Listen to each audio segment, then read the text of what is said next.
tahun pada tanggal 1 Juni senantiasa diperingati sebagai Hari Lahir Pancasila yang tak pernah lepas dari sosok Presiden pertama Republik Indonesia Soekarno. Karena pada 1 Juni 1945 untuk pertama kalinya Presiden Soekarno mengenalkan istilah Pancasila sebagai nama dari gagasan dasar negara yang ia sebutkan dalam pidatonya di sidang pertama Badan Penyelidik Usaha Persiapan Kemerdekaan Indonesia atau BPUPKI. Tanggal 1 Juni telah ditetapkan sebagai Hari Lahir Pancasila lewat keputusan Presiden nomor 24 tahun 2016 Presiden Joko Widodo.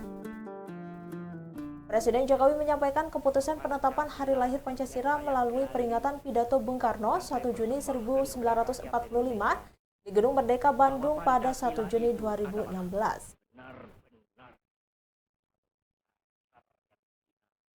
Penetapan 1 Juni sebagai Hari Lahir Pancasila diambil dari tanggal sidang Badan Penyelidik Usaha Persiapan Kemerdekaan Indonesia.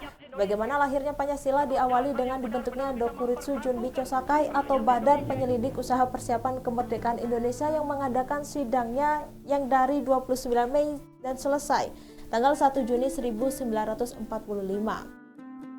Rapat dibuka pada tanggal 28 Mei 1945 dan dimulai keesokan harinya tanggal 29 Mei 1945 dengan tema Dasar Negara. Dalam sidang BPUPKI untuk membahas Pancasila tersebut, ada 3 tokoh yang memberikan usulan rumusan dasar negara. Tokoh-tokoh tersebut adalah Muhammad Yamin, Supomo, dan Insinyur Soekarno. Setelah beberapa hari tidak mendapat titik terang, pada 1 Juni 1945, Insinyur Soekarno mendapat giliran untuk menyampaikan gagasannya tentang dasar negara Indonesia Merdeka yang mula Pancasila. Pidato yang tidak dipersiapkan secara tertulis terlebih dahulu sebelum diterima secara aklamasi oleh anggota BPUPKI.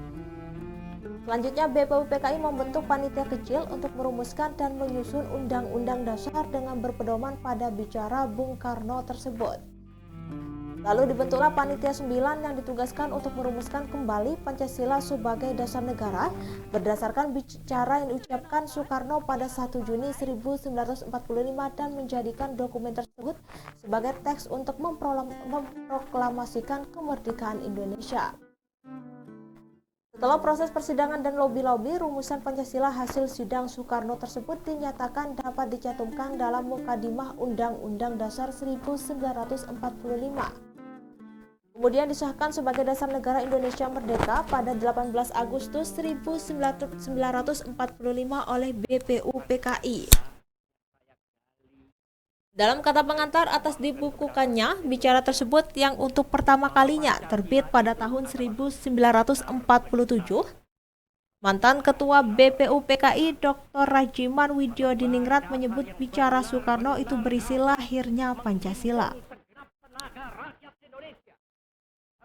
Yang benar-benar bisa mempersatukan rakyat Indonesia itu.